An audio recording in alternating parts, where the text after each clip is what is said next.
Masih ingat nggak PSBB kepanjangannya apa? Mbak, terus bantuin aku. Menurutku hybrid working itu menawarkan work-life balance atau keseimbangan antara kehidupan pribadi sama kerjaan sih. Kurang lebih 3-4 tahun ya kita udah melakukan hybrid working. Di FAC juga karyawannya punya kesadaran yang cukup tinggi ya. Ini yang tadi aku bilang suka hilang-hilangan gitu. Jangan sampai ada yang kejadian begini ya. Misalkan kalau memang mau WFA itu harus sepengetahuan atasan. Kalau di FAC sendiri itu udah ada sistem absensi secara online juga sebenarnya gitu kan. Menerapkan kebijakan yang fleksibel namun jelas juga. Terus komunikasi sama teknologi yang memadai gitu.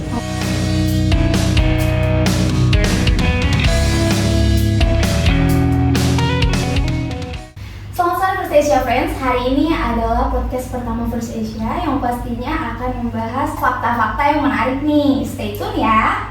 Bersama saya, Sharon Mulika Fidestuti sebagai host dan ditemani oleh HRGA kita, Mbak Riris. Halo. Halo Mbak Sharon.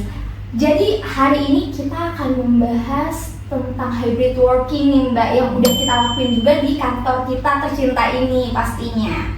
Bahas sedikit kali ya Mbak tentang hybrid working ini di sini. Gimana sih awal mula tercetusnya si hybrid working itu gitu? Oke. Kita mulai dari awal dulu nih ya Mbak Sharon ya. Gimana ceritanya First Asia Consultants kok bisa menerapkan hybrid working gitu? Nah, awal mulanya tuh pasti gara-gara satu kejadian yang luar biasa yang kita semua mengalami gitu ya, semua dunia gempar gitu ya. Yaitu adalah COVID di awal tahun 2020. Pandemi ya Mbak ya. Pas pandemi COVID 2020 itu mau nggak mau kan ya semua karyawan, semua perusahaan supaya terjamin kesehatannya, supaya semuanya aman sentosa gitu ya. Kita semua harus remote working gitu ya. Remote working. Gitu. Di awal dari remote working dulu tuh semua karena kan juga waktu itu ada apa namanya PSBB ya. PSBB ya. Masih ingat nggak PSBB kepanjangannya apa? Mbak, terus bantuin aku. PSBB itu pembatasan sosial berskala besar ya teman-teman ya. Nah, terus habis itu PSBB karena kan dibatasin tuh, jadi yang masuk ke kantor cuma boleh berapa orang gitu ya. Maksimal kalau nggak salah 15-20 orang doang gitu yang boleh masuk kantor, dan lainnya ya mau nggak mau remote working gitu. Terus abis itu alhamdulillahnya sih waktu itu memang FAC lagi transisi juga dari yang semua kegiatannya offline menjadi online gitu. Terutama kan kalau First Asia sendiri kan memang salah satu kegiatan terbesarnya waktu itu adalah asesmen psikologi secara offline kan.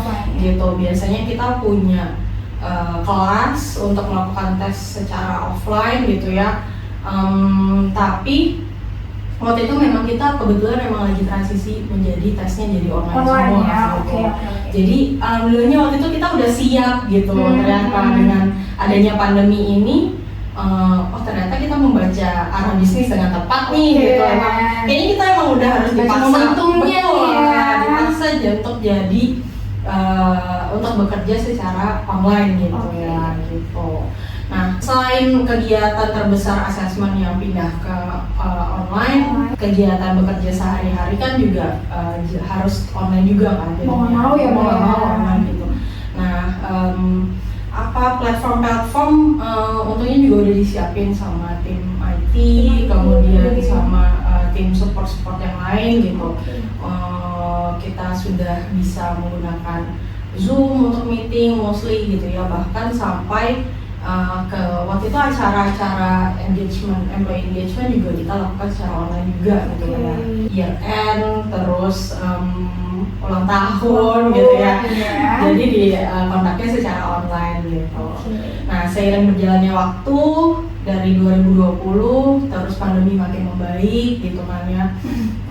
Mulai deh kita jalanin coba hybrid working nih gitu, supaya transisi dari yang kerja offline dari WFH full gitu ya, terus balik lagi harus WFO tuh nggak terlalu berat juga gitu kan. Gitu. Jadi kita coba hybrid working, tapi lama-lamaan juga manajemen ngerasa kayaknya perlu dievaluasi deh, ini hybrid working tuh sebenarnya efektif nggak sih gitu, tetap produktif nggak sih gitu. Nah akhirnya si tim research and product innovation kita atau tim RPI kita bikin tuh risetnya gimana hybrid working ini efektif atau enggak gitu, terus dampaknya apa aja gitu. Nah ternyata ditemukan bahwa oh ini tetap efektif kok dan tetap produktif kok gitu. Tapi kalau mau baca hasil riset lebih lengkapnya kayaknya ada di website FAC. Tuh guys, jadi buat yang penasaran tentang hasil riset hybrid workingnya FAC, bisa langsung subscribe newsletter kita ya di sini. Oke, berarti organisasi tuh udah sampai memikirkan itu ya Mbak untuk aspek hybrid working ini. Nah, dari segi tantangan dan keuntungan si hybrid working ini lebih besar kemana nih Mbak? Apakah keuntungannya atau lebih ke tantangannya gitu? Boleh nih sharing-sharing keuntungannya sih. Sebenarnya ya pasti ada tantangan, ada keuntungannya ya. Betul. Semua hal tuh pasti ada tantangan dan keuntungannya gitu. Oke. Nah kalau tantangannya sendiri, yang pertama itu pastinya pengelolaan kinerja. Gitu. Pengelolaan kinerja itu maksudnya ya kita harus adaptasi dengan proses kontrol dan evaluasi kinerja karyawan-karyawan kita gitu. Maksudnya kan kalau WFO full gitu ya, orangnya kelihatan tiap hari nih gitu. Kita masih bisa kepantau betul gitu ya. Kita bisa pantau orangnya setiap hari ini, Sherin hari ini ngapain aja nih ya seharian. Iya, langsung. Seharian nggak ada di tempat kemana gitu ya. Gitu kan. Tapi kan kalau WFH kita nggak bisa kayak gitu kan. Jadi ya kita yang harus adaptasi, kita harus bikin sistem kontrol yang baru, sistem evaluasi yang baru, terus juga ya kita harus mengurangi micromanage ya. Keuntungannya sih itu ya, jadi mengurangi micromanage juga, dan kita nggak bisa istilahnya mendikte their every step gitu. Jadi kita nggak bisa tunjukin terus-terus nih, tapi malah kita jadi harus lebih trust ya.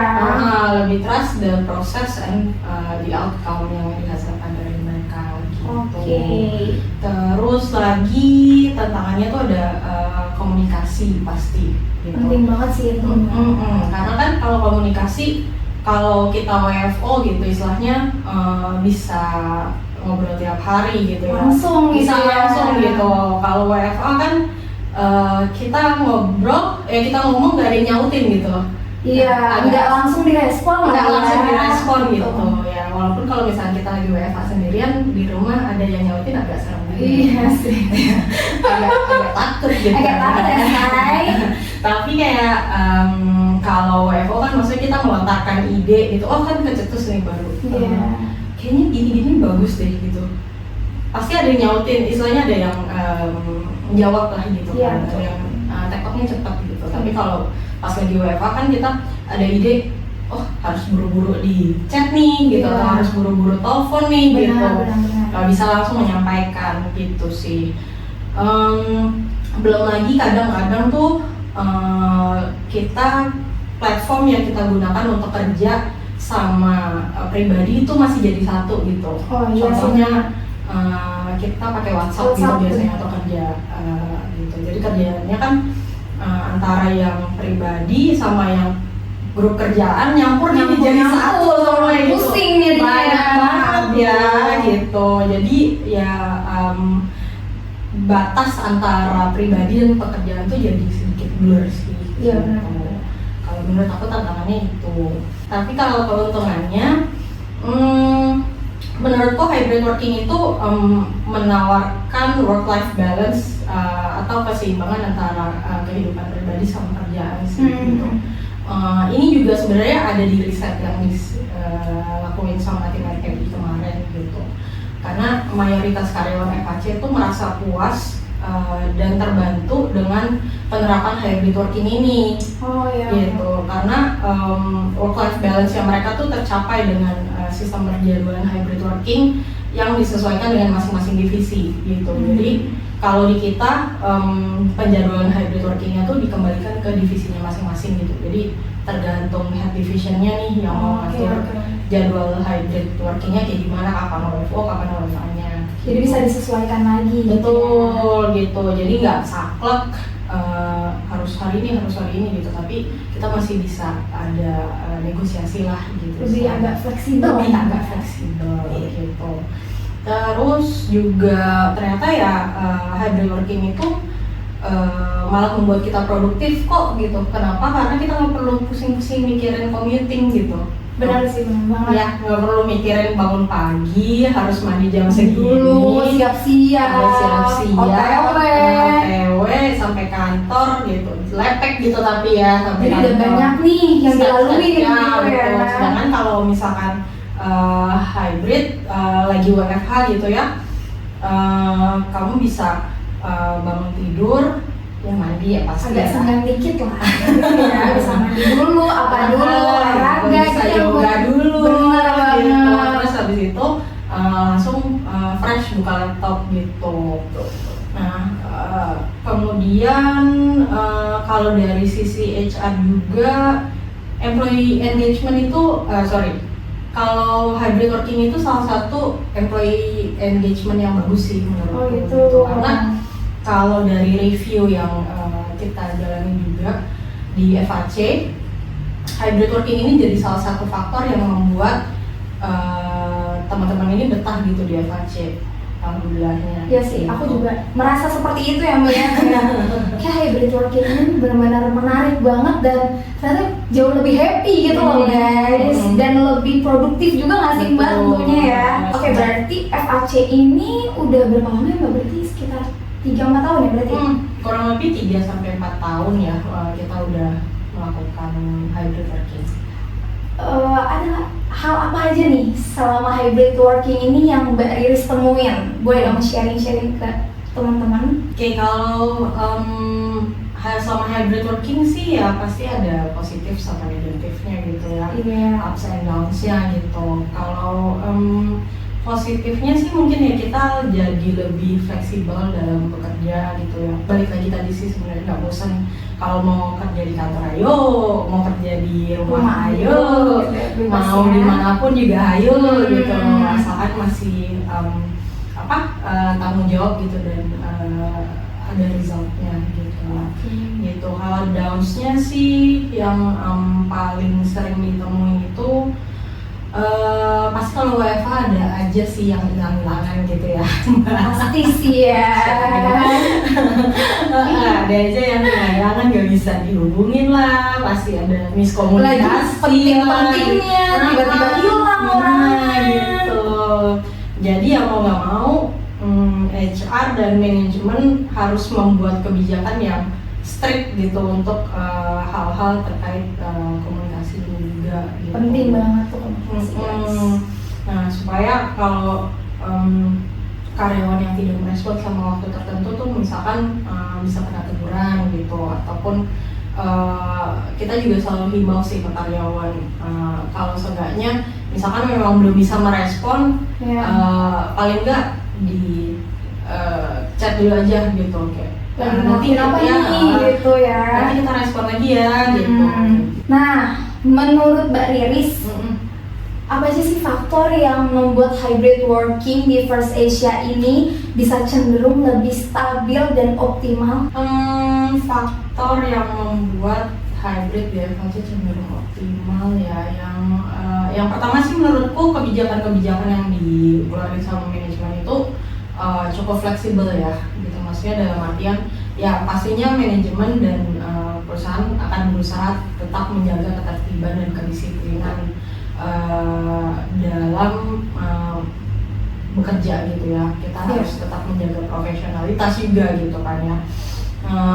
Namun juga manajemen nggak segan-segan gitu untuk mereview kembali kebijakan-kebijakan yang sudah dilakukan untuk mencari jalan tengahnya gitu. Jadi kita nggak bisa terlalu fleksibel, tapi juga nggak bisa terlalu saklek gitu istilahnya.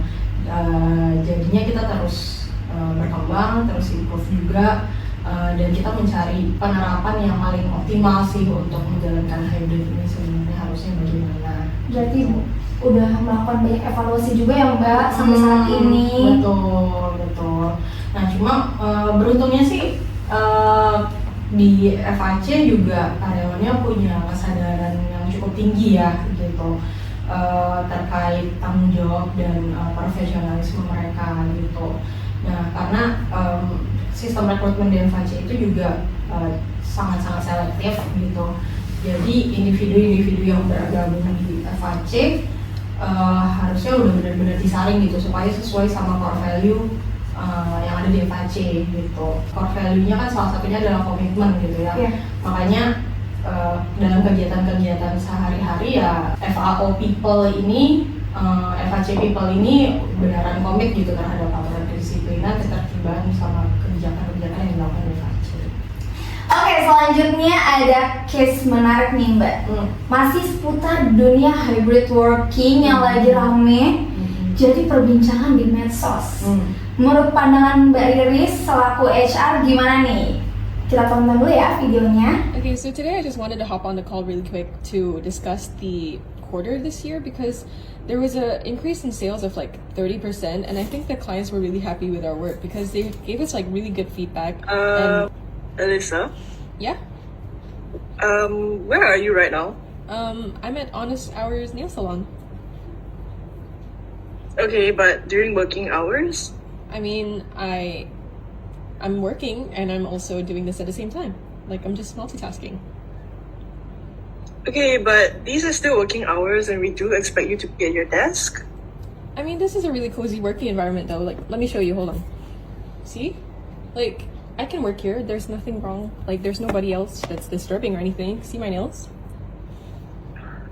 Okay, you know what, Alyssa, I think, can we like get on a one-on-one later to discuss this arrangement? Yeah, that or like, can everyone just hop off the call and like I'll have a discussion with Alyssa real quick. Okay. Yep. Nah, menurut pandangan Mbak Riris sendiri selaku HR gimana nih Mbak?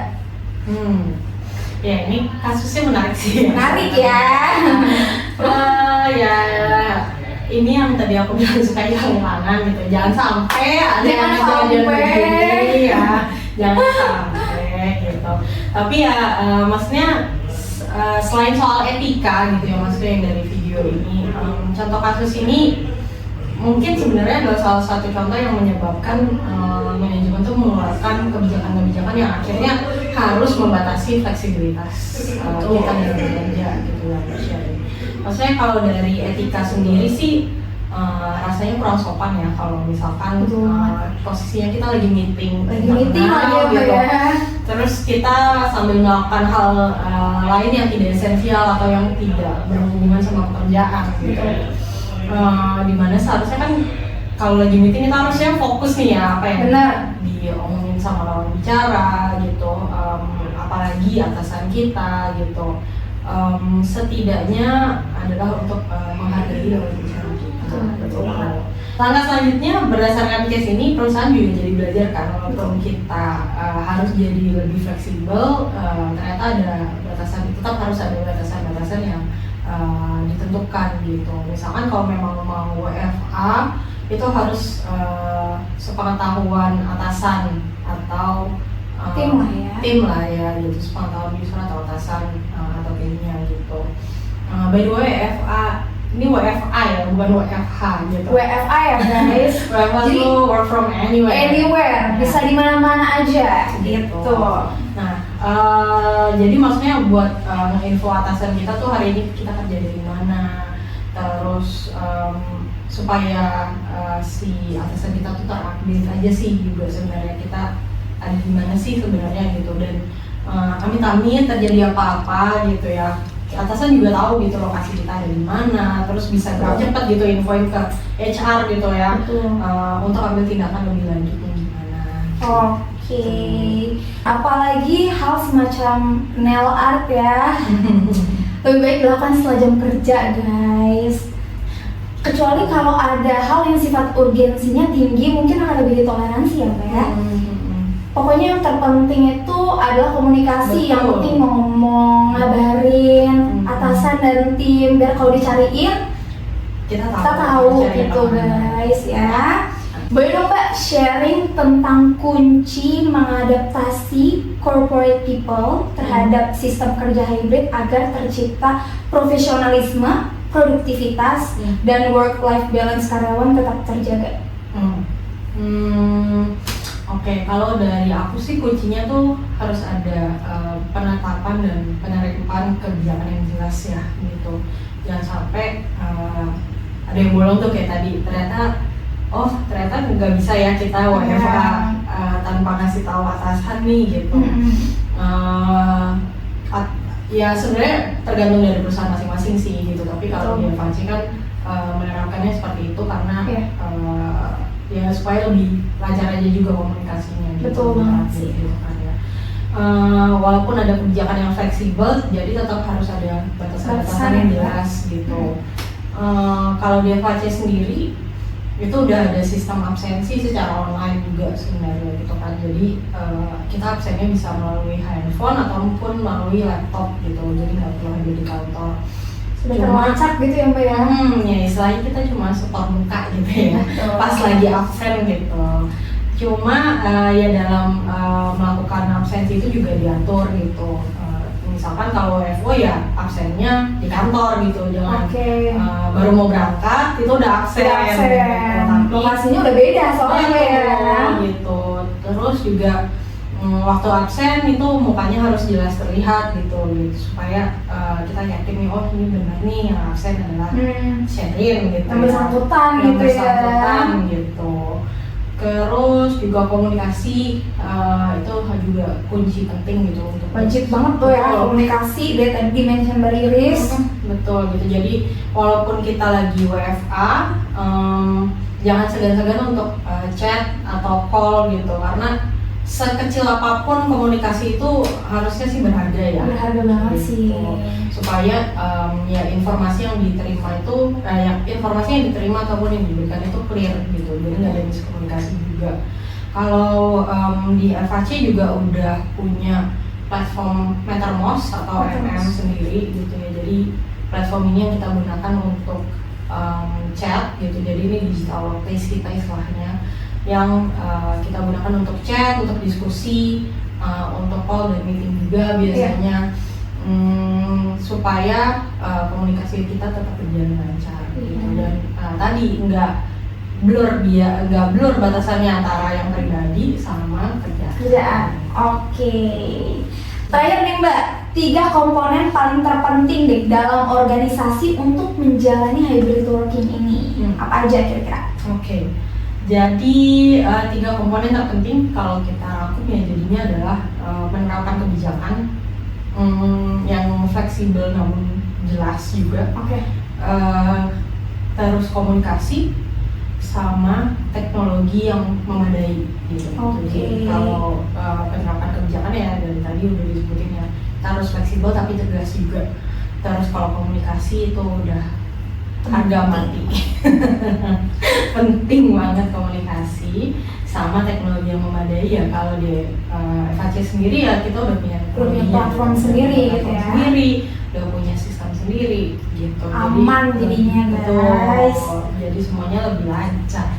Lebih lancar dan kerja jadi nyaman gitu. Oke, terima kasih Mbak Riris udah jadi narasumber pertama kita nih di Fact Talks. Semoga bisa memberikan insight untuk First Asia Friends semuanya. Kira-kira next bahas topik menarik apa lagi ya guys? Atau kalau ada rekomendasi untuk narasumber yang bisa kita undang di sini, boleh komen di bawah ya. Bye.